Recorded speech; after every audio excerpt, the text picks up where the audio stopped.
Some people don't just break the rules of nature, they walk right through them. Bodies that don't age, hearts that don't beat, lives that refuse to end on schedule. These are the cases that make doctors doubt textbooks and make the rest of us question reality itself. Tonight, every story ties back to people who shouldn't exist, but somehow do. Here's how TruLies works. You're about to hear 7 short stories, each about a human life that seems medically, logically, or physically impossible. 4 of these tales are pulled from real-world records and documented cases.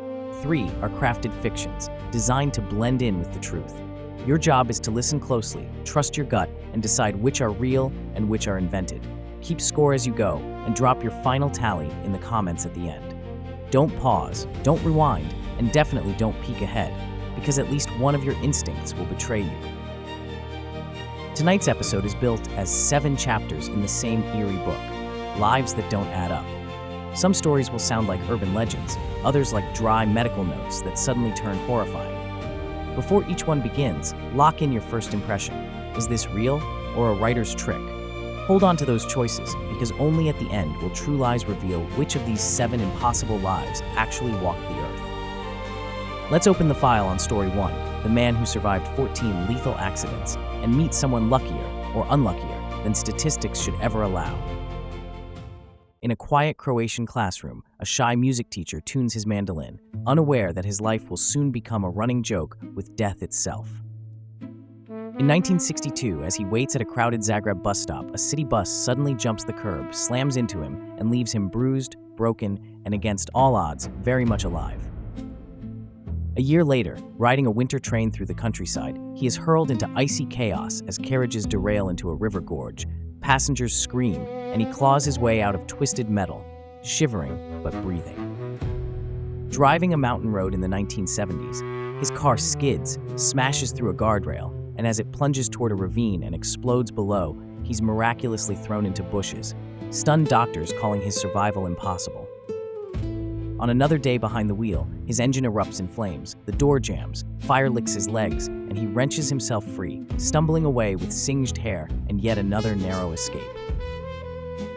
Later, a fuel tank blast rips the doors from his car, metal shrapnel flying, but he crawls out with only minor injuries as friends begin whispering that someone or something must be hunting him. On a slick mountain curve, he swerves from an oncoming truck, smashes through a barrier, and not wearing a seatbelt, is flung from the car into a tree while his empty vehicle disappears into a 90-meter drop.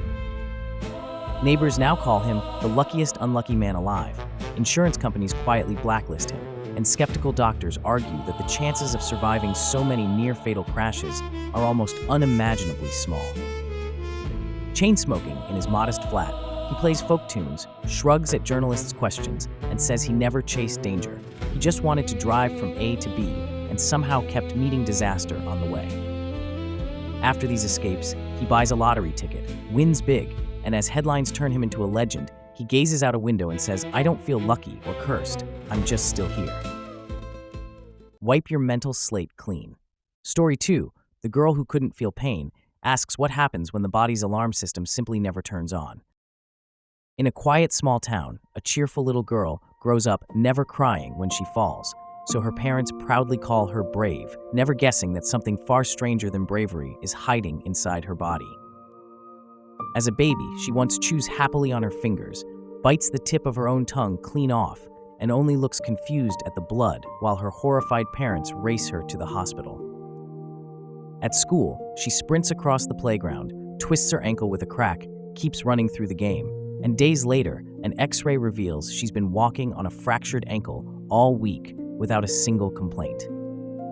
In the kitchen, she presses her palm against a scorching hot pan, smells burning skin like overcooked meat, calmly pulls her hand away because of the smell, not because anything hurts. One day, she splits her knee wide open on a sharp edge, and in the emergency room, the doctor stitches deep into her flesh without anesthetic while she laughs at the funny pulling of the thread. That terrible, impossible laughter finally convinces everyone something is wrong, and soon she's in clinics answering strange questions. Do onions make you cry? Does a hard pinch hurt? Have you ever had a headache? Always answering, I don't think so. Genetic tests reveal an ultra-rare condition called congenital insensitivity to pain, A tiny mutation in a gene like SCN9A means the nerves that should scream in warning stay completely silent, as if all her body's fire alarms were unplugged.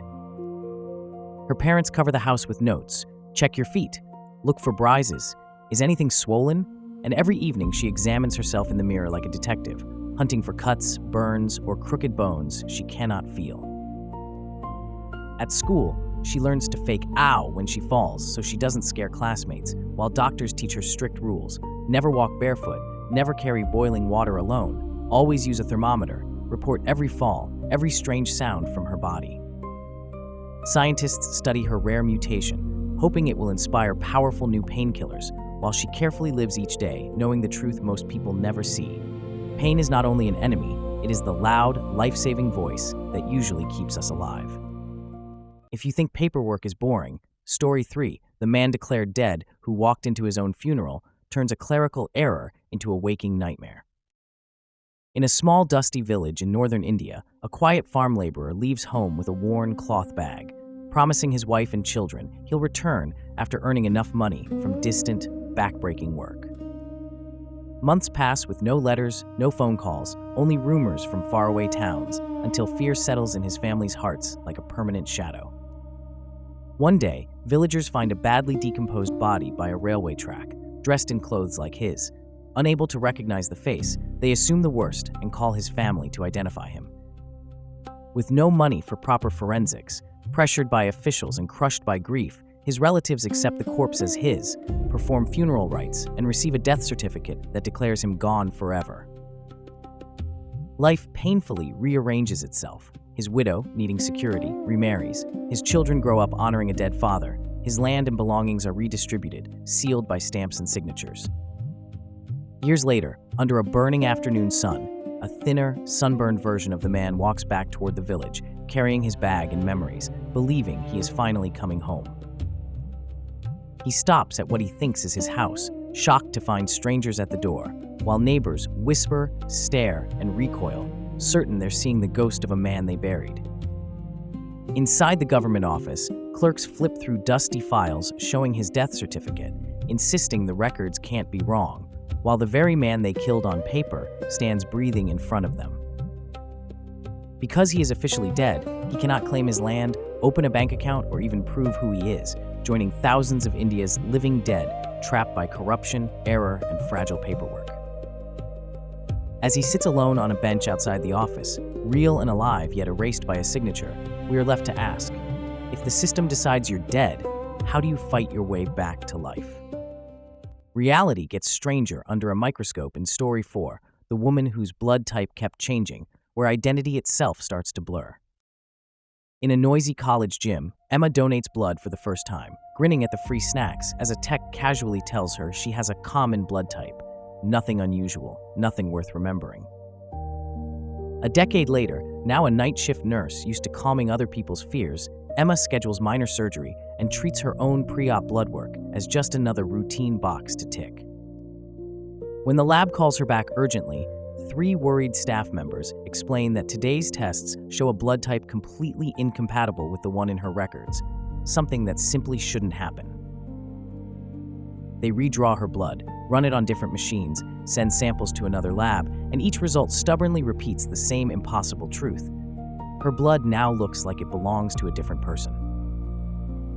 The surgery is postponed as a hematologist quizzes her about transplants, strange reactions, and finally asks if her mother ever mentioned twins, triggering Emma's memory of a vanished second heartbeat in the womb.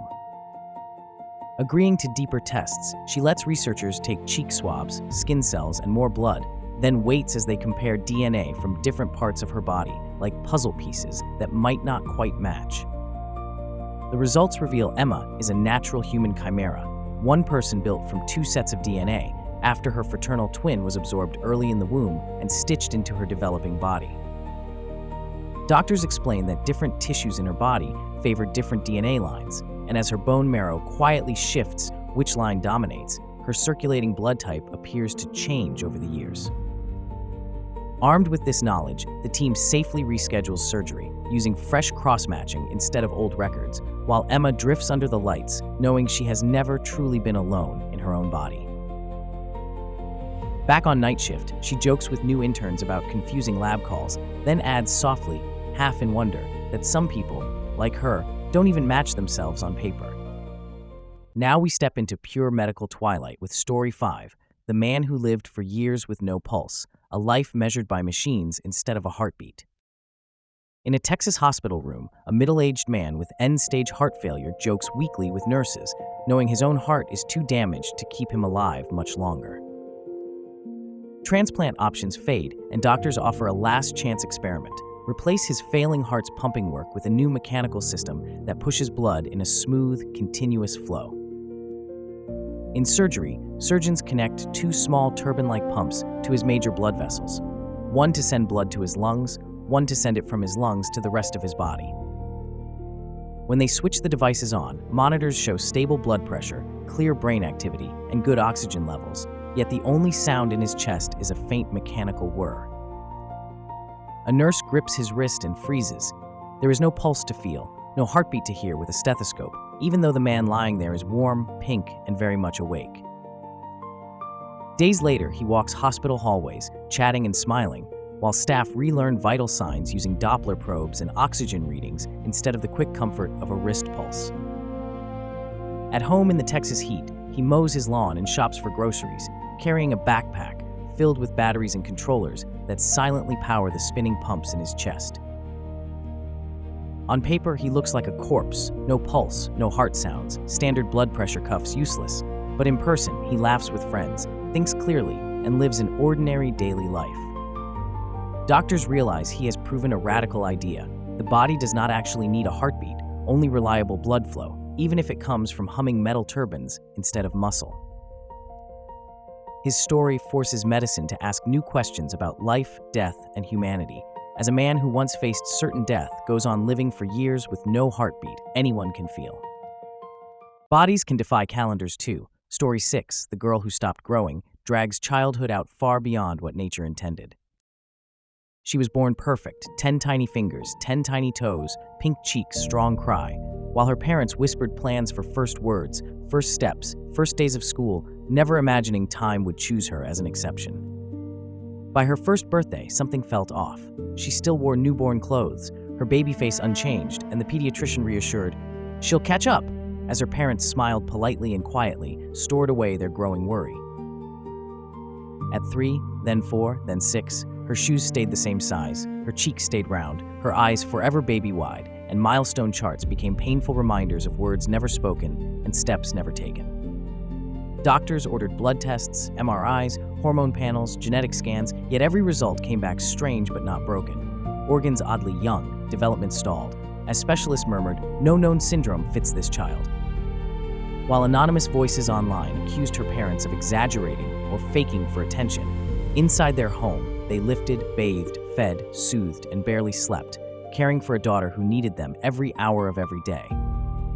By 10, with hair grown longer but face unchanged from toddler photos, she looked like the youngest sibling, even as her brother and sister stretched taller, past grades she'd never reach, and began to look older than their big sister.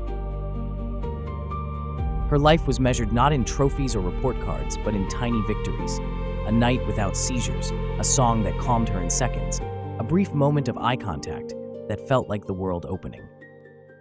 In her early 20s, after a familiar illness that once would have passed, her small body simply grew too tired, and she slipped away quietly, the house suddenly filled with a silence heavier than any sound. During the autopsy, researchers found a body in its 20s whose bones, brain, and organs looked strangely paused in childhood, with tissues resisting the usual wear of time, as if someone had pressed pause on her biology for 2 decades. Scientists now study her case, hoping her frozen clock might reveal how our bodies measure time, while her family remembers not a medical mystery, but the girl whose brief, tangled life taught them a deeper meaning of love. Our final case spends time in another way. Story 7, The Soldier Who Slept Through Half His Life, where consciousness itself seems to go missing. At 19, drafted and always sleepy, he stood guard on a freezing night, blinked against the dark, and then his body simply folded to the ground, as if someone had quietly pressed his off switch. In the military hospital, he breathed steadily, shifted under his blanket, sometimes half opened his eyes and seemed to follow movement, yet never responded properly, while brain scans stubbornly looked almost normal. Doctors called it a disorder of consciousness, but it fit no textbook. Not a true coma, not a vegetative state, more like a person trapped between sleep and waking, with most lights on but the door jammed shut. Weeks later, he suddenly woke, speaking clearly, asking if he was late for duty, hungry for food and news, insisting he had only just closed his eyes, and then, mid-conversation, drifted back into a bottomless sleep. For 30 years, his life became scattered awakenings between long, dreamless voids. Each time he surfaced, his parents looked older, the world outside stranger, and calendars quietly vanished from his room. He noticed new presidents on TV, unfamiliar slang, glowing smartphones in every hand, and gently pressed a nurse to tell him the year, feeling the shock of learning he had lost not days, but seasons. Specialists tried stimulants, autoimmune tests, brain scans, even a sleeping pill called Zolpidem that once woke him for 3 astonishingly clear days before he slid silently back into his private hibernation. He told a psychologist that the missing time felt like a film jump cut, one scene, then the next, no darkness or dreams, yet admitted fear when he stayed awake long enough to see how much everyone else had changed. In one of his last long awakenings, gray at the temples, he asked if they'd ever solve his mystery, and when the doctor doubted, he simply said, "Then use my missing time for something. Don't let it vanish." 7 lives that bent reality. 4 tethered to hospital charts, news clippings, and court records. 3 born from the writer's room, stitched together from rumors and half-remembered headlines. If your brain feels scrambled, that's the point. This is TruLies, and now it's time to separate fact from fiction. Story 1. The man who survived 14 lethal accidents was real. His saga appears in multiple international news reports and interviews, including coverage by major outlets that verified his identity and timeline. Story 2. The girl who couldn't feel pain was real. Her condition matches rare documented cases of congenital pain insensitivity described in medical literature and long-form reporting. Story 3. The man declared dead who walked into his own funeral was real. His bureaucratic resurrection is preserved in government records, legal disputes, and detailed news coverage. Story 4. The woman whose blood type kept changing was fictional. We built this one by exaggerating real cases of human chimerism and blood type anomalies into a single, shifting identity. Story 5. The man who lived for years with no pulse was real. Surgeons and specialists have published case reports and press briefings on patients living with continuous flow artificial heart devices. Story 6. The girl who stopped growing was fictional.